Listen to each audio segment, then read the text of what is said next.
জীবন বড়ই রহস্যময়।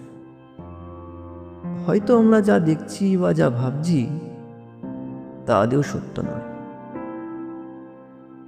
আর এই সত্য মিথ্যার বেড়াজালে আমরা কখনো কখনো আমাদের কাছের মানুষকেও ভুল বুঝে ফেলি।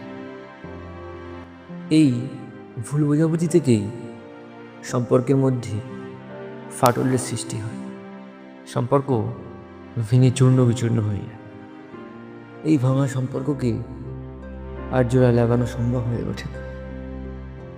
আবার কখনো এই ভাঙা সম্পর্ক জুড়তে গিয়ে তৈরি হয় নতুন এক সম্পর্কের। সুতরাং একটি সম্পর্কের মধ্যে ভুল বোঝাবুঝি মিটিয়ে নিলে সম্পর্ক হয়ে উঠবে মধুর এবং সম্পর্কের বিস্তৃতি হবে সুদূর।